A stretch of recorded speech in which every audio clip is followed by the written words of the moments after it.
Good evening, Krishnamurti sir. Hi, Rashnish. Yeah. Hi. Hi, how are you? I'm fine. Yeah, I'm looking forward to this. So we start with our prayers, you know. So I'll say the prayers. Yeah. Hare Krishna. Karpana dosha upahat sabhava. Correct. Parchami tvam dharma sammudha cheta. Yat shreyasya nishchitam brudi. Tanme shishyate aham shadimam tvam prapanna. Hare Krishna, Hare Krishna, Krishna. Om Tat Sat. So I pray to him to guide us to the best knowledge and to hold our hand and to guide us to the best karmas so that we always remain on his track and his blessings remain on all of us. Thank you so much. Hare Krishna. Hare Krishna. So this was a very interesting subject, and this particular thing I found very, very relevant because when times change, you never know. That's true. Yeah. So if we check it out, would be the natural tendency of the world to head for destruction. So this is the content. Wars are inevitable. Wars a door to heaven and hell. Yeah. Divine ledger of war. Who's a warrior? Duty of a warrior. How to fight. War results are pre-decided. War mindset. The qualities of a warrior. Application of 10 rules and 1 truth. And then the FAQs. Now this is entire content is taken from Bhagavad Gita, and the entire content would be presented with the help, through verses itself. So there is no personal interpretation. So we only follow the knowledge as pure as it can be. So wars are inevitable. So why wars are inevitable? Yes, the famous, one of the most famous sutras. Yeah. Yeah. Now, if we check it out, the learning our religious scripts, the two main one, Mahabharata and Ramayana. So their base was war. So why the war? So God has taken one thing on himself. So that particular thing is what? That particular thing is that he is taking upon him that he is responsible for establishment of religion. Dharma. Yeah. Dharma. Pure duties, peace and harmony. But then he agrees and accepts, that there are elements on this world which lead to destruction. So that is why he quotes it by saying, Yada yada hi dharmasya glanir bhavati bharata abhyutanam dharmasya tadatmanam srijami aham pritranay sadunam vinashay cha dushkritam dharma sanstapana arthay sambhavami yuge yuge. So what he says is, if whenever there is a decline in righteousness and increase in unrighteousness, then he manifests himself on this earth. And he does it again and again to protect the righteous and to annihilate the wicked and to re-establish the principles of dharma. So that is where he accepts that the negative elements always fight back. Yeah. They always try to take control of the things. That is why Ramayana, that is why Mahabharata. Correct. So this is something that we have to accept. That the forces, the negative forces are present on this earth and they will always try to seize the power. Yeah. They will always try to control. Take charge. Yeah. And then he reiterates again in verse 3.24.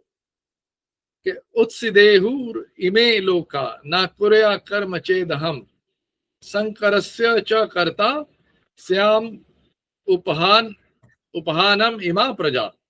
So what he says is, if I cease to perform prescribed actions, all these worlds would perish. I would be responsible for the pandemonium that would prevail and would thereby destroy the peace of the human race. So that means he has made a statement, that he has to interfere. Why does he need to interfere? Because the forces, the negative forces, they will reign if he doesn't act. That is why, the actions of the right people, of the religious people is very, very important. Right. Must walk the path of truth. so that we become the part of the force of God Himself.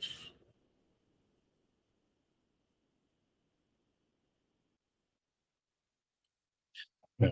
So through the verses of 4.7, 4.8 and 3.24, God conveys that this world is repeatedly overwhelmed by malevolent forces, prompting Him to intervene time and again to restore order. So that is the most important thing, that He has to interfere.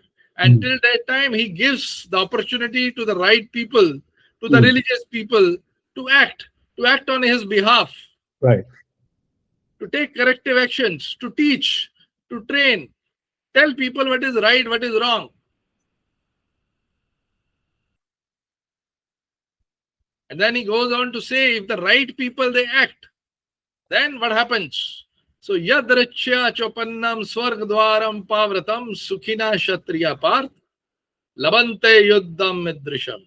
So what he goes on to say, oh Parth, happy are the warriors to whom such opportunities to defend righteousness come unsought, opening for them the stairway to the celestial abodes. मतलब क्या है? There invariably, there is going to be a war. And during that war, if you are participating from the side of the righteousness, if you are siding with justice, then the doors of heavens are opened for you. Right.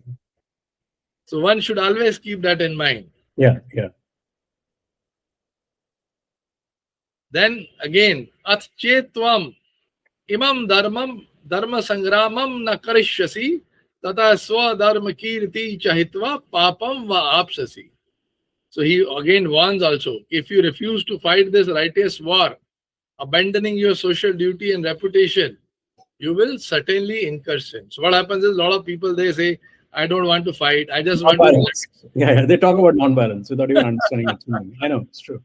So what happens is, then you are avoiding even participating or raising your voice. Then God says, that is not right. You have to act. You have to step in. Otherwise, the doors of hell would be open for you. Doors of hell will be open and doors of heaven will be open. So then again, the ledger, the divine ledger, even in the case of war, what we see is desires and duties. So desires represent losses, right? Expenses and duties represent gains and income. So, what are the causes of what leads to the negative people, or to the what we call the negative side? Unrighteousness would be the lust, anger, fear, absconding from battle, cheating, attachment to property, attachment to family, ego and greed. So we try to protect our family, we try to protect our property. In that particular attempt of protecting things, we forget our duties also. Correct, yeah. So we try to take a security, take a shelter, run away from the main battle, which God says is not right. So what you are doing is, you are promoting unrighteous actions, adharma. But if you are siding towards the dharma, then how would you act? You would be acting with passion, with bhakti yoga. You would acquire knowledge. Right. You would act on it. You would fight the war. You would be fearless. You would not have any attachment with any property. You would be ready to sacrifice your things for the achievement of the right objective.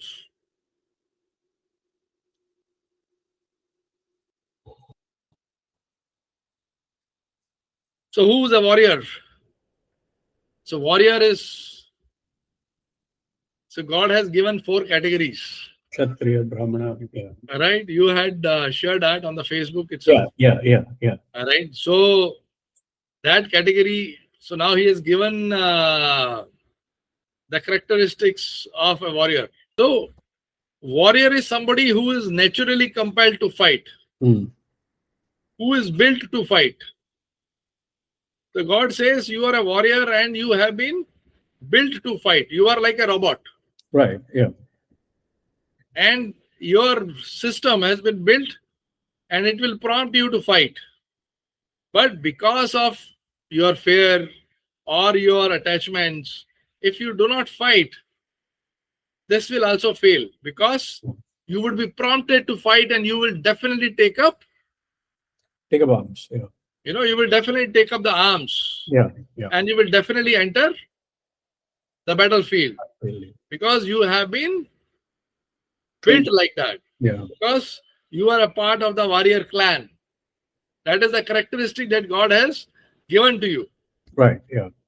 That is how the other categories, like Brahman or Shudras, Yeah. so they also have those characteristics. So duties of a warrior.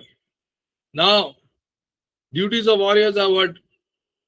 Swadharma api chaveksha na vikam pitum maharasi dharmardi yadracha antashetresya na vidyate. So besides considering your duty as a warrior, you should not waver. Indeed, for a warrior, there is no better engagement than fighting for upholding of righteousness. Righteousness, yeah. So for a warrior, there is nothing better than the war. The war of the justice, the war of truth. Dharma Yuddha. Dharma Yug. Yeah. So there is definitely always an opportunity which comes by, in which you have to stand. And when you stand for that particular war, then God gives you the reward, which we have already discussed. Now, how to fight the wars? So he says results are always pre-decided. You are just a participant. So what we believed as an astrology, we come with our future forecasted. Yeah, right. So what he says is in this shloka, Dronam cha Bhisham cha Jat Ratham cha Karn tatha anya api Yodhaviran maya hantastavam jahi ma vyathishta yudhasva jetasi ranes sapatnan.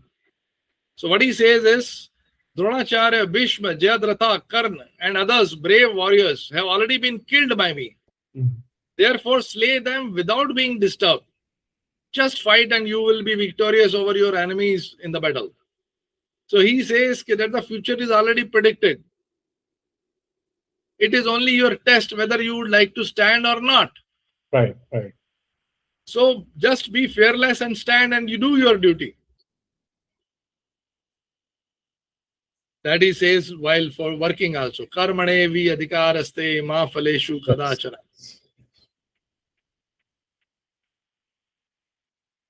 Now the methodology, the mindset that we need to have.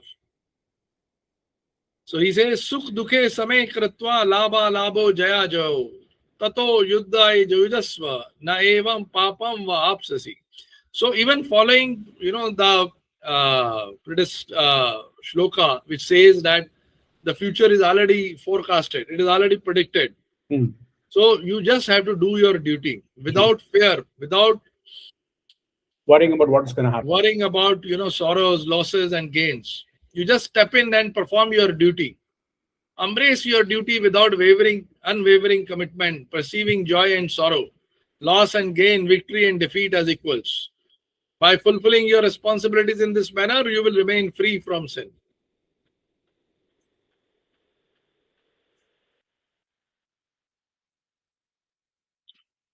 Then again, those who are free from the ego of being the doer and whose intellect is unattached, though they may slay living beings, they neither kill nor are they bound by actions. So he tells, even if you are killing somebody in this righteous war, righteous means the righteous war. It should not be perceived for anything else. Yeah. So even if you end up killing somebody, you would not be held accountable because you are following God's path. If it is not God's path, then it is evil. Sure. Then it is wrong. Then you would be held accountable.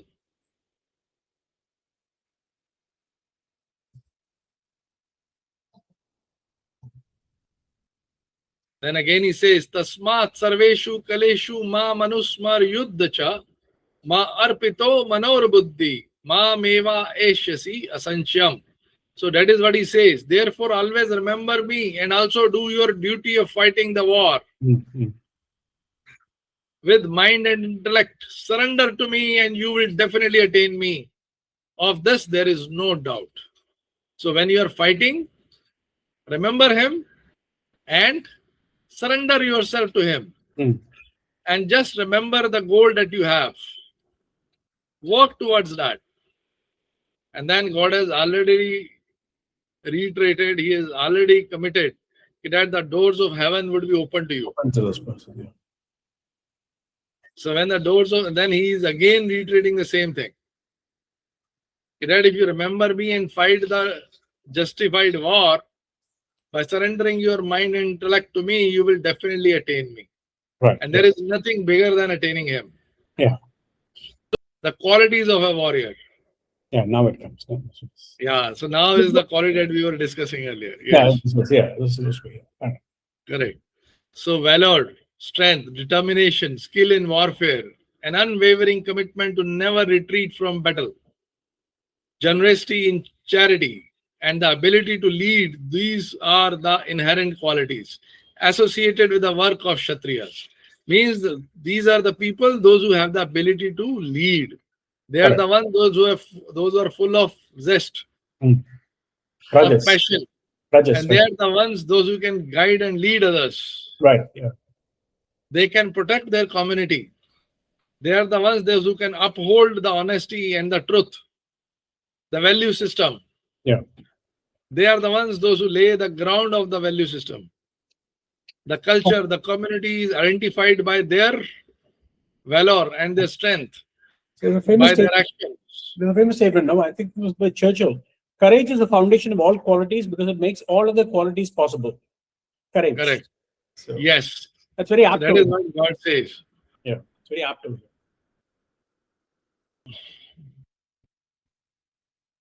How are the 10 rules applicable, in this particular subject? So the rule number 1 is nature is obligated to provide you with whatever you desire. However, every desire comes with its own responsibilities to fulfill. Establish clear objectives and maintain a focused mindset geared towards winning the battle.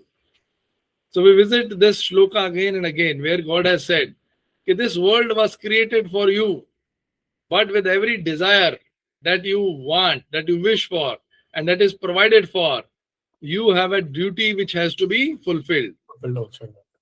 And if you don't fulfill that duty, then you are accountable, the divine ledger. Yeah. So 3 rules of success. How do we achieve success? So 3 rules of success are Bhakti Yoga, Jnana Yoga, Karma Yoga. So what is Bhakti Yoga? Bhakti Yoga is the passion. Then patience. We need to hold patience. Yeah. We may have passion, but then sometimes our passion can go down, can dip. At that time, what we need is patience. Patience is the key. Holding to the position, holding on to the time, and then continuous persistent towards that goal. Okay. Then is the Jnana Yoga. Acquisition of knowledge required to achieve the goal. So Jnana Yoga is very important and critical. We will find out in the following slides how Jnana Yoga changes the life. Karma Yoga, mastering the skill and the knowledge acquired. Because whatever Gyan that we have acquired, we need to master that, practice that. Right. So let's visit the examples. So during Mahabharata, Krishna changed everything. Yeah. How did he change it? It was only through knowledge. So Right. the examples are Bhishma Pitama. Bhishma Pitama was undefeatable. But he was defeated because From his own God. Lord had the knowledge, Lord Krishna had the knowledge that he will not pick up arms, he will not fight any Woman. person who is what do we call eunuch, Yeah. or who is not a human being, or who is not a male. Yeah. He will not fight against a female. He will only fight against the male. So what he did, he placed Shikhandi, born female, in front of him, because females were not allowed to participate in the war. Right. Yeah. Shikhandi was neither a female nor a male. Yeah. So Bhishma Pitama accepted it, and he did not fight back. And when he did not fight back, that is where Krishna asked Arjuna to act, Right. Yeah. to shoot arrows on Bhishma, because Arjun could have fought. So this is the knowledge. Then also Karna was also defeated the same way, Yeah. because it was the knowledge which changed the entire game. Scenario. Yeah. Yeah. Then we find Duryodhana. Duryodhana was going and heading towards his mother, to take her blessings. And Right. because of his mother's blessing, he got an iron body. Yeah. But Lord Krishna was able to tweak in a little bit. And because of which his waistline couldn't get the power of the blessing. Right. And that is what was targeted by Bhima. So the iron body and the blessing failed. Why did they fail? Because Lord Krishna was able to tweak in. Right. Yeah. Do you remember that war? You remember? I remember the story. No, so he gets Bhima to hit him below the waist. In mace Below the fighting, waist. right? You're only supposed to hit above the waist. Yes. Yeah. Yeah. So similarly, Jayadratha and Dronacharya. So they were so powerful and mighty that even one single warrior from this Duryodhana's army, the Kauravas army, was so powerful that they could have single-handedly, conquered Pandava's army. But it was because of the knowledge of Lord Krishna. Lord Krishna did not fight. He only used the knowledge. Right. Right. So that is where knowledge is the key. Yeah. So we see that even during the Ramayana, Also, yes. Ravana was killed by Lord Rama with the help of Vibhishana. Himself, yes. Vibhishana's knowledge. And it had Vibhishana not shared the vital knowledge, the critical information, that the life, was there in the stomach and the belly button of Ravana. So you need to shoot there. Had that not happened, so then Ram would not have been able to, would have succeeded in slaying Ravana. Yeah.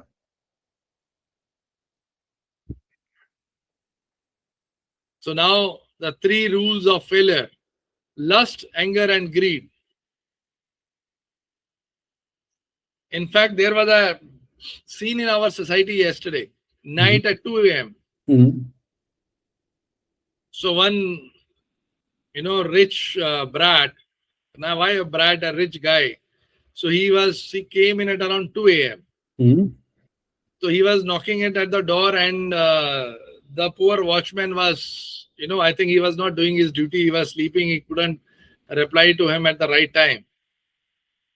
And he created such a havoc and a scene at 2 a.m. in the night. My God, okay. He called the chairman and the secretary down. And the police had to be called. I see. Why was that? Primarily, this was ego. And because of his anger, that he wanted that respect. Right. He wanted that ego satisfaction. Right. So what did he achieve by doing that?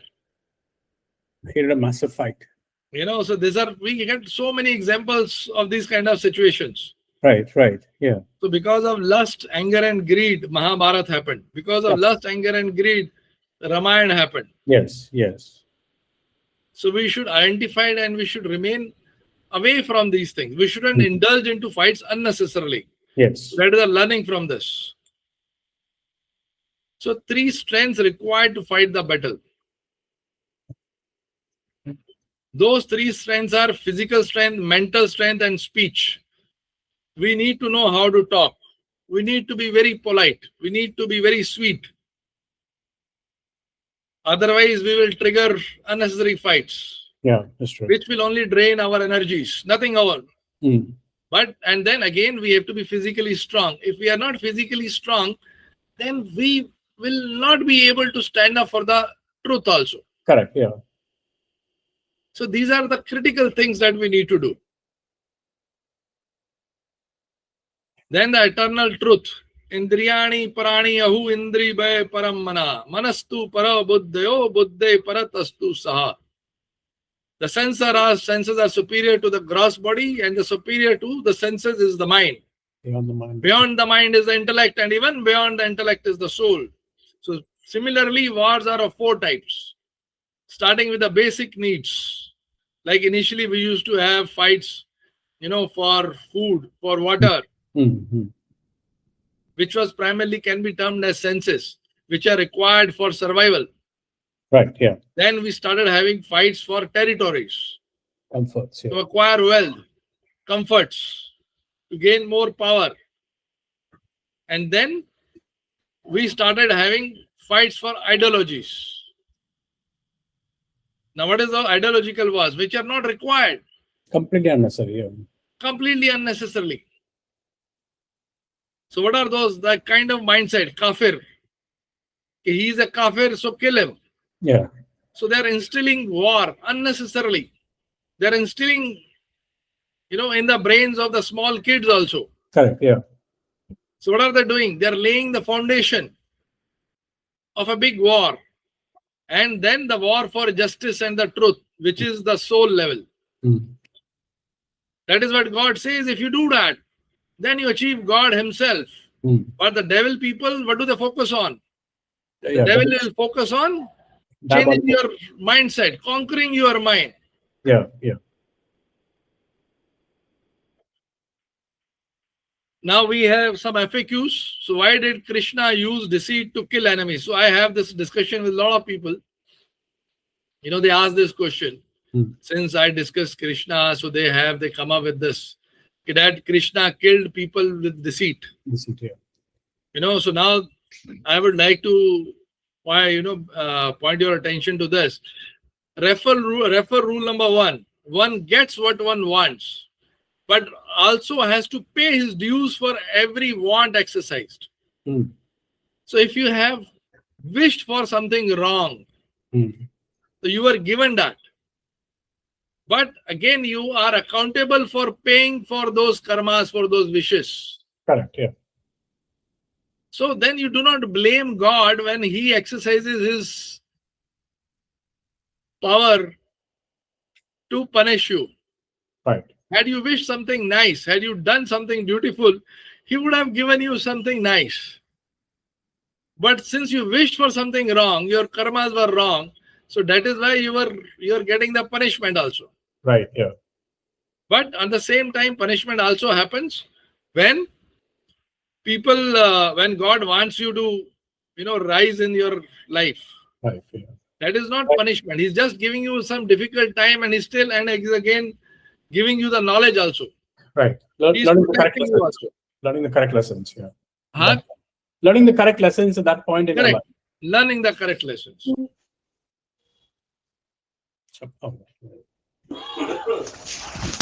Then we have, can I avoid the situation if war happens?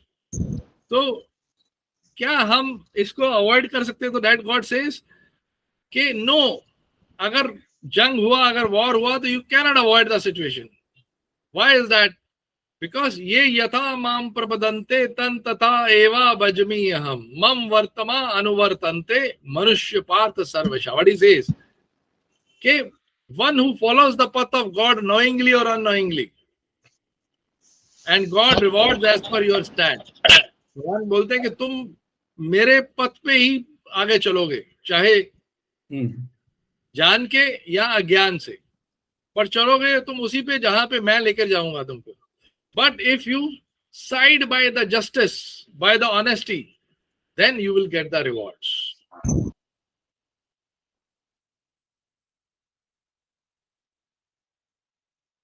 So what wars to avoid?